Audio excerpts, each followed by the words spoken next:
I discourage all strangers from calling or visiting me. I receive a great deal of unsolicited mail, but I seldom read it. I've never met, spoken to, or in any way associated with one John W. Hinckley. Last fall, I received several pieces of unsolicited correspondence signed John W. Hinckley or JWH, and I threw them all away. This is not uncommon, as I receive a great deal of similar unsolicited correspondence. At the beginning of March, I received three or four or more notes similarly signed, and on March 6, 1981, I gave them to my college dean, who in turn gave them to the Yale police. These are now in the custody of the FBI. In none of these letters and notes I received was any mention, reference, or implication ever made as to violent acts against anyone, nor was the president ever mentioned. I've cooperated fully with the FBI, the Secret Service, and the U.S. Attorney's Office, and I will continue to do so. The aftermath of the shooting saw Hinckley in jail and Foster under siege from the press. For years afterwards, any mention of the shooting would be enough to have the actress immediately leave the interview. She confined her comments to the press conference held soon after the assassination attempt, an article entitled "Why Me?" written for Esquire magazine in 1982, and a 60 Minutes interview in 1999. Foster was also compelled to testify that she had no relationship with Hinckley at his 1982 trial. Hinckley's family hired the best defense money could buy, high-powered lawyer Vincent J. Fuller, who successfully argued that Hinckley should be found not guilty on the grounds of insanity. Instead of a life in jail, Hinckley was admitted to a psychiatric hospital for an indefinite period. There he remains, although he's since been allowed out to spend time with his family. Reagan served out his term as president and won the next election by a landslide, despite being well into his 70s. His vice president, George Bush, succeeded him. Jodie Foster went on to have an Oscar-studded career, specializing in playing victimized women who fight back against their attackers.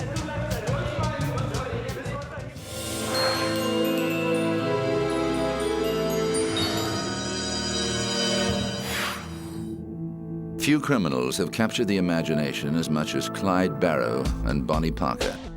The couple attracted national headlines during their crime spree throughout Depression-era Midwest America. Bonnie Parker was born in 1910 to a poor Texan family. She excelled at school and was particularly known for her creative writing. Married at 15, she separated from her unreliable husband 3 years later and was supporting herself as a waitress when she met Clyde Barrow in 1930. A year older than Bonnie, Clyde came from a poor farming family and had done time in the Texas prison system for his role in various small-time crimes. It was love at first sight for the couple, but only weeks after they met, Clyde was sent back to jail. A love-struck Bonnie smuggled him a pistol, and he escaped briefly before being recaptured. In 1932, thanks to pressure from his mother and chronic overcrowding in the prison system, Clyde was released. Before long, the petty crim and his associates moved on to bigger things, killing a man during a store robbery gone wrong, and murdering a sheriff's deputy, the first of 9 lawmen to meet their death at the hands of the Barrow Gang. Bonnie and Clyde and their gang members, including Clyde's brother Buck and sister-in-law Blanche, traveled Depression America, robbing banks, convenience stores, grocers, and gas stations. The glamorous couple became national celebrities. Their fame increased when a raid on one of their hideouts uncovered a roll of exposed film, and the photos included Bonnie posing with Clyde's beloved Browning automatic rifle, although later evidence suggested she never actually shot anyone herself. But while the public viewed Bonnie and Clyde with a romantic aura, the 13 deaths attributed to the Barrow Gang made the police less sympathetic. They had cornered Clyde several times and killed or wounded several of the gang, including Buck. But an encounter with Clyde's arsenal of stolen weapons inevitably led to police fatalities. A posse was set up to secretly hunt down Bonnie and Clyde by using gang member Henry Methuen. In return for a pardon, Methuen deliberately lost the gang, knowing that Bonnie and Clyde would go on to the rendezvous point at his parents' house in Gibbsland, Louisiana.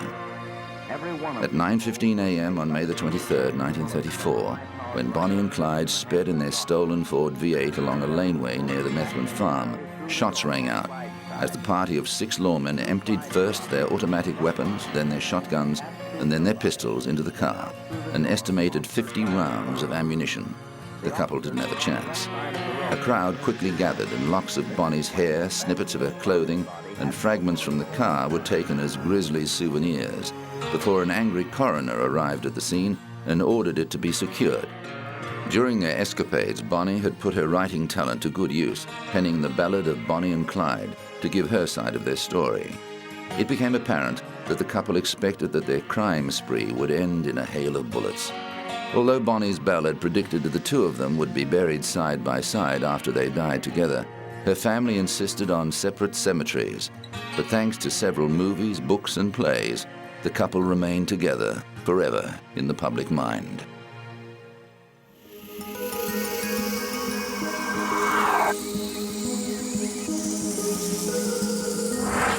Coming up, a homespun hero goes to jail.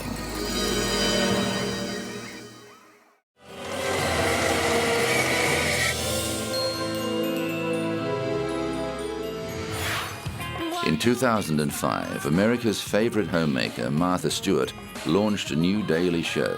The glitzy opening title showed the former model hamming it up as she recreated fashion photos taken in the 1960s.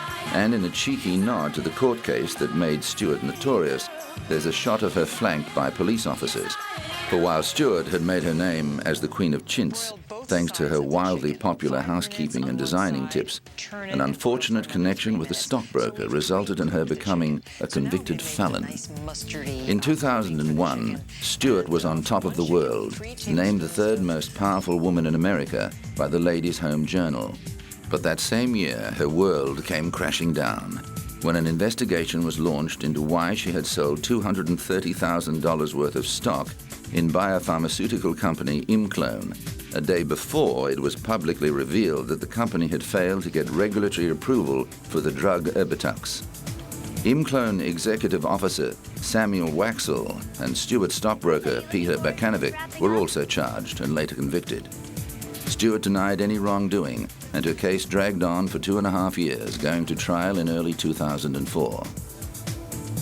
She was charged with securities fraud, obstructing justice, conspiracy, and making false statements during the insider trading investigation. The judge threw out the securities fraud charge, but the jury of 8 men and 4 women found Stewart guilty of the other charges, and there was great speculation as to the sentence she'd receive. And so far as the sentencing for Martha Stewart, she's going to get jail. There's no doubt about that. The only question is, how long? Why? The federal sentencing guidelines demand that she gets jail. The likely range is between 15 to 21 months, given the fact that she was convicted of obstruction and lying to the authorities. Stewart was ultimately sentenced to 5 months jail, with a further 5 months to be served in home detention as part of a 2-year period of supervised release, the minimum term available, and fined $30,000. A related civil case was settled in 2005, with Stewart agreeing to a 5-year ban preventing her from serving as a director or CEO of any public company. Bakanovic received the same sentence as Stewart, while Waxel was sent to jail for more than 7 years. The case deeply divided Americans, with many of Stewart's fans remaining staunchly loyal and accusing prosecutors of engaging in a witch hunt against a high-profile, powerful woman. Every court appearance saw her surrounded by vocal fans protesting her treatment. However, prosecutors saw the publicity surrounding the trial as sending the message that no one was so rich or important that they were above the law.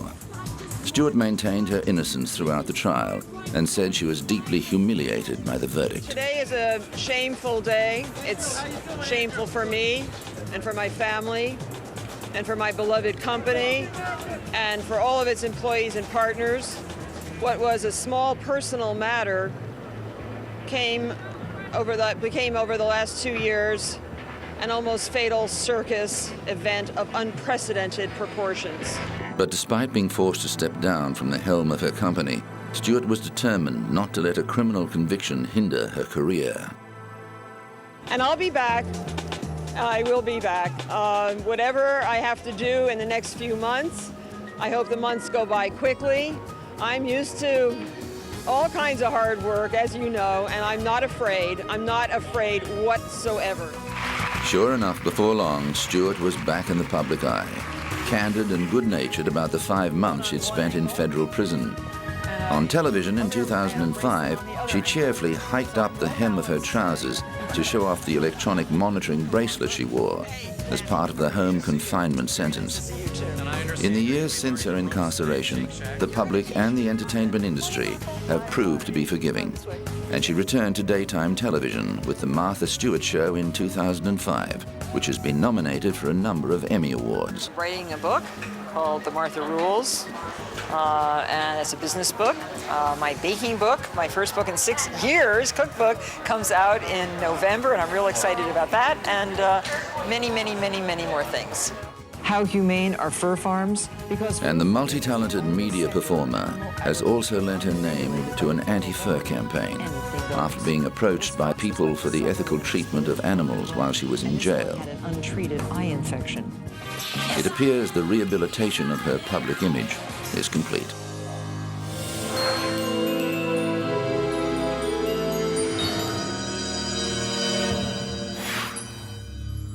The American secret bombing of Cambodia during the Vietnam War was a crime in itself, denied and covered up for years.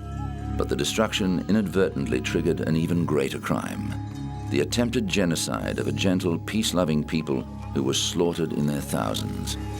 For 4 years, the Cambodian people lived under a reign of terror, murdered by a deranged, despotic leader for simply being educated, arrested and tortured by government officials on the flimsiest suspicions. Today, the bones from the country's infamous killing fields are on display at the National Museum, a reminder of Cambodia's chilling past and a warning to the future of mankind's capacity for evil. The Khmer Rouge, a group of communist extremists, seized power in 1975 after American bombings reduced the country to chaos. Leader Pol Pot renamed Cambodia Democratic Kampuchea and set about reshaping it into an agrarian utopia along the lines of Mao's China. Educated people were regarded with suspicion, and lawyers, doctors, engineers, and scientists and their families were among those massacred. It was possible to be arrested and executed simply for wearing glasses, laughing, or crying. When the regime was deposed 4 years later, 1.7 million of its citizens were dead.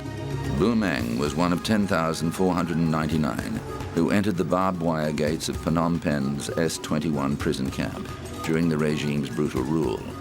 He is one of only 7 who lived to tell the tale. The others were executed, often clubbed to death in the killing fields on the outskirts of the capital after months of torture to extract political confessions. I want a trial because it will help compensate for the lives of the Cambodian people who died across the country under the Pol Pot regime. The 3 years, 8 months, and 20 days regime. Another reason I want a trial is because I myself have suffered a great deal. They tortured me for no reason. I'd done nothing wrong, and now I want justice to be done.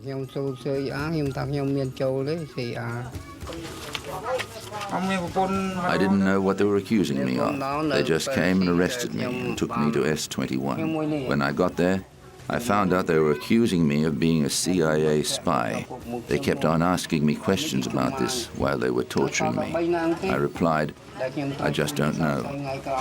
I'm not working for the CIA. Justice has been slow for people like Bu Mang, and it's taken more than 20 years for a criminal tribunal to be set up. Meanwhile, the Cambodian people continue to rebuild their lives and work at healing the wounds left by 3 decades of conflict.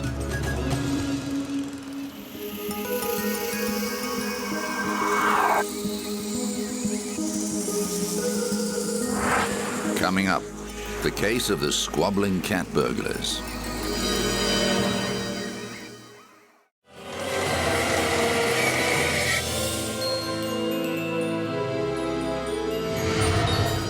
A year before, September 11 had focused the world's attention on Al-Qaeda.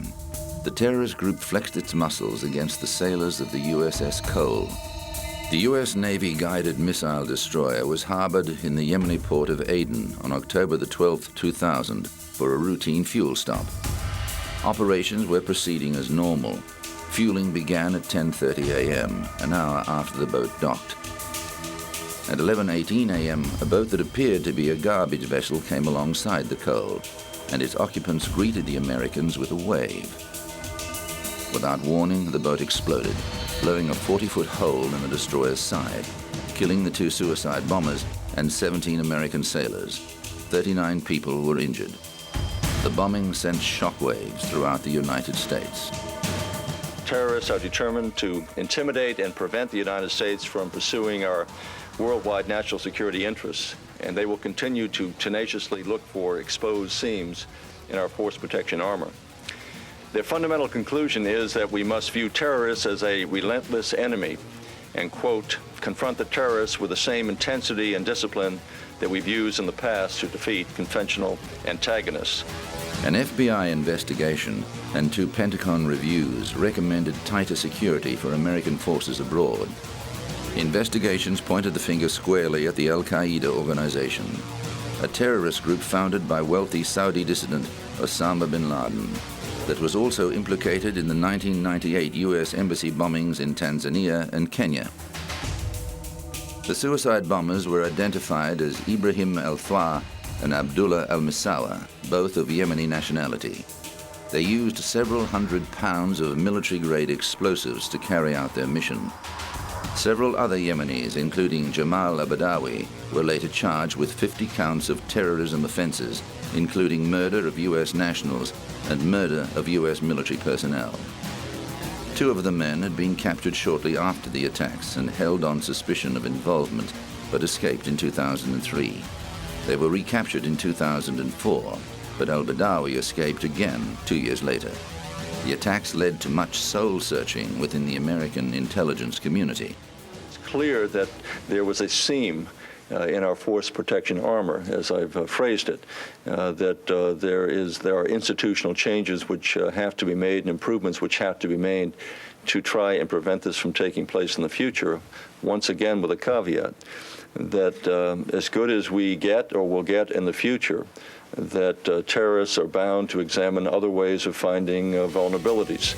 While changes were made to the U.S.'s intelligence operations, unfortunately evidence that Al-Qaeda was intensifying its campaign against the United States was not pieced together in time to prevent the September 11 attack that saw terrorists hijack airliners and crash them into New York's World Trade Center and the Pentagon.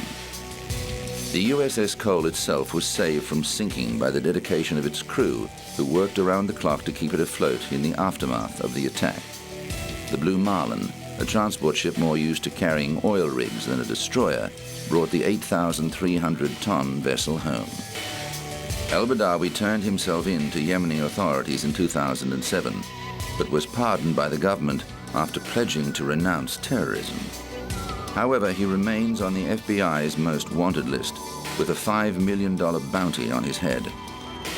In 2007, a U.S. federal judge ruled that the Sudanese government had contributed to the attack through its support for Al-Qaeda and ordered it to pay $8 million in compensation to the families of the 17 victims. As a result of the bombing, the U.S. Navy stepped up its random anti-terrorism measures and opened a special warfare center to develop tactics, equipment, and training to combat terrorists. After 14 months of repair, the USS Cole went back into service. It is currently stationed off the coast of Lebanon. A memorial at Aden Harbor provides a constant reminder of the high price paid by 17 men and women of the USS Cole on that fateful day in the year 2000.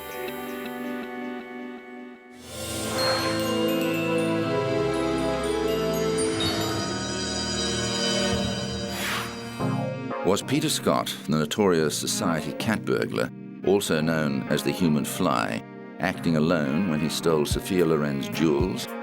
Or did his colleague in crime, Ray the Cat, mastermind the heist?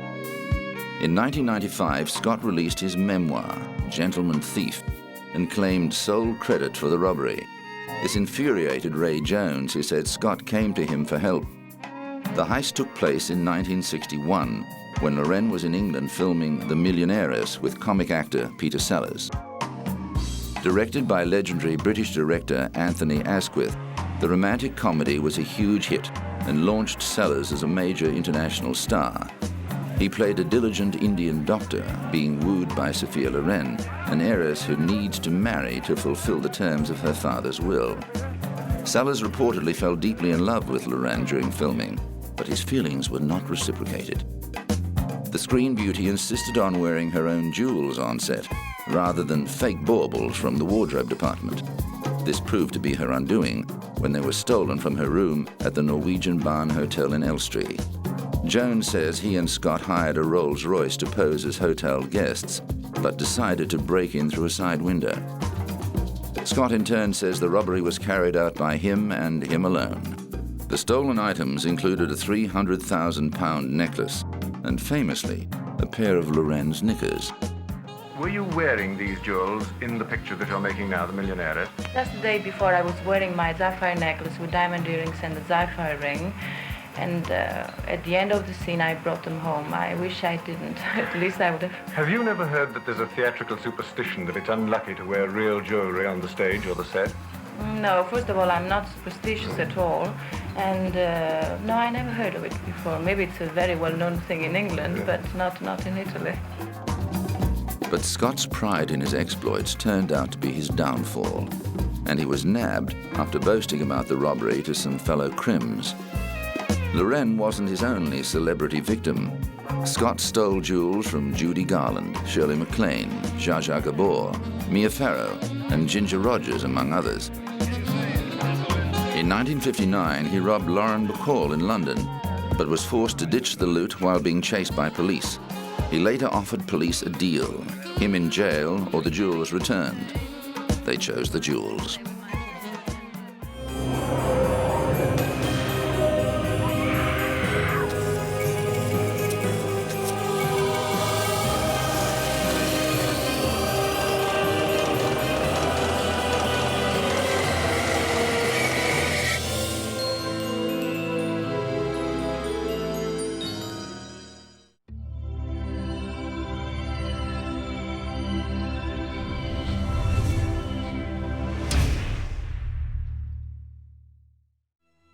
Three, two, one.